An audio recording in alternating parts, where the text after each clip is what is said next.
Right, just doing the gearbox on the Mk2 Sceptre. Now, as always, I used to say to people, do the core plug. So the clutch actually is all right, works fine, but I'm going to do it anyway because I tell everyone else to do it.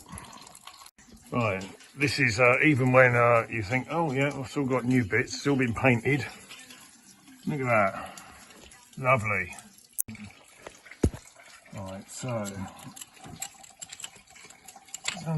sometimes they can look good but still be awful. See, this has been leaking. The idea is you just try and sort of spin it round in the hole if possible. Oh, this one's just digging in. I think this will just collapse. This is going to gush water out and sludge over me, I expect.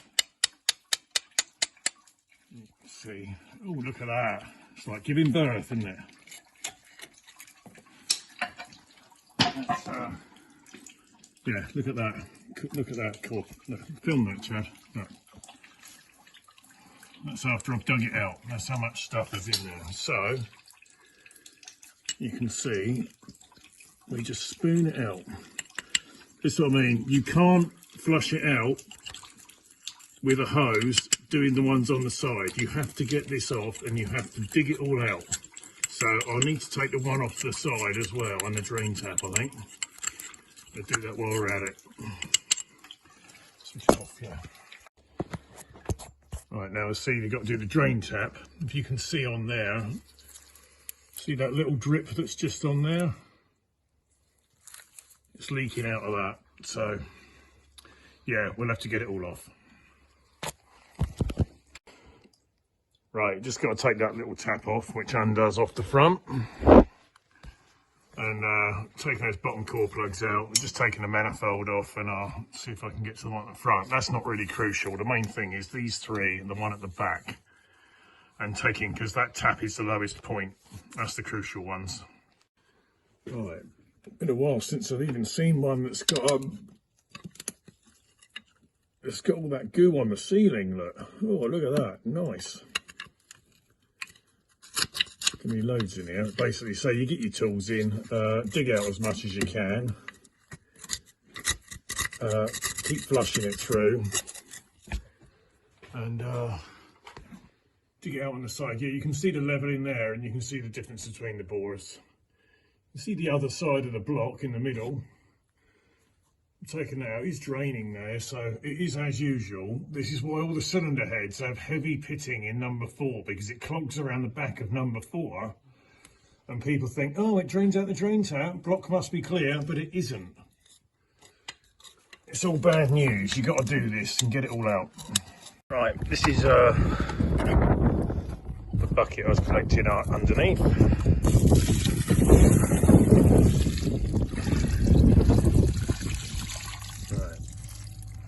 So much silt was in it. Quite a lot.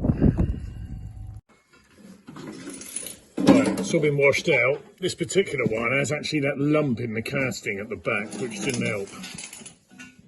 But it's clear in there. And but this side of the casting, there was actually loads more room in it. I'll have to load as much out as possible, but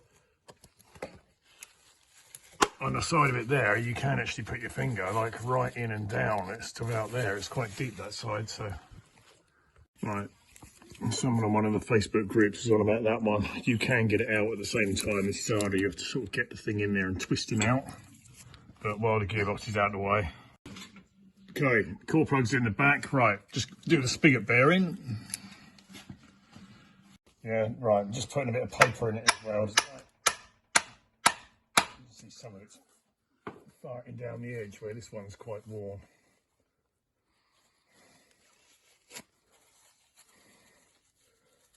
I'm going to get like a hydraulic lock in there and stuff. And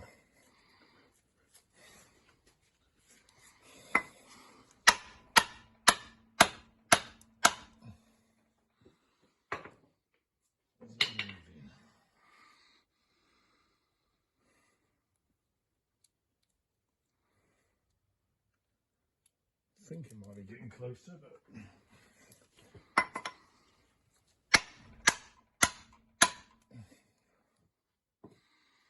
grease is just coming out. I don't think this is going to work, it's too worn. Right, plan B, Chad, switch that off. Right, so plan B, we got a slide hammer. Oh, look at that. You can see its head. Custom made slide hammer, that is. Yeah, nice. So, what joy, there we go. Right, now we'll put the new one in. Right, now you fill it full of oil. Press it on your thumbs either side and you see it sort of sweats out the side. And then rub it all off.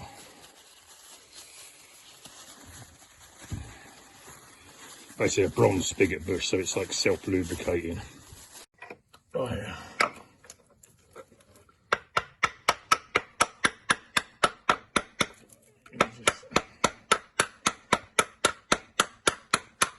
Get it started like that. And you put the old one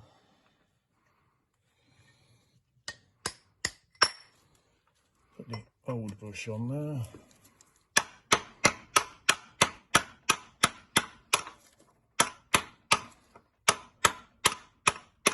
You see that one at the top, see it splitting there where it goes on the shoulder. That's where you use an old one as a drift to get it in. You can just sort of tap them in with a hammer, but best if you can get it in there. Alright, needs a bit more.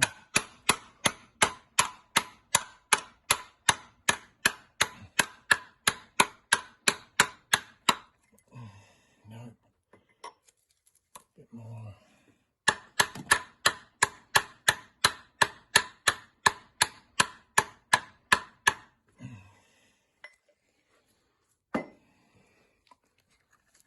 Mine out.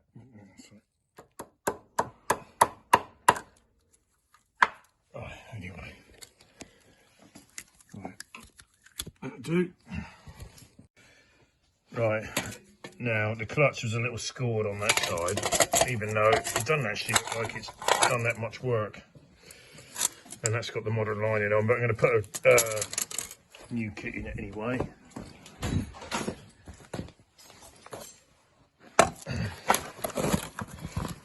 Just because I'm a specialist and, you know, people expect it. So, there we go. Yeah, the fly was really good. So, that's all torqued up. The locking tabs over, new spigot bearing. There we go. Right, new clutch in. Right, one tip, clean this ring off as clean as you can, because that's half of people's problems with slow starter motors is bad earth. Right, core plugs are in. Got to get the starter motor back in. Got the new powder coated bottom bracket and that, so it looks all a lot better. Right, this is the kind of thing that takes the time when you're doing the cars like this. You got to clean the starter ring off and clean the starter, clean that off, make sure it's all nice. New oil. Right, we're nearly there. Right, so nearly done. Stainless exhaust from the top there. Someone made this funny little joiny bit. Bang my head. Right, back bit stainless, the bit over the back there is stainless. That tyre's quite reasonable. So, yeah, I mean, the guy who did a lot of work on it before did quite a lot of stuff.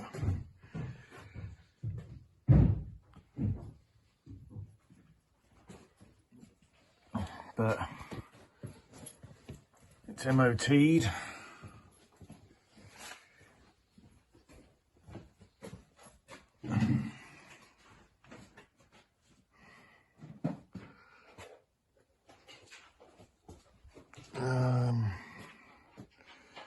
Yeah, new brake lines and stuff, a lot. New track rod ends. Recon calipers, I think, not too long ago. 1966.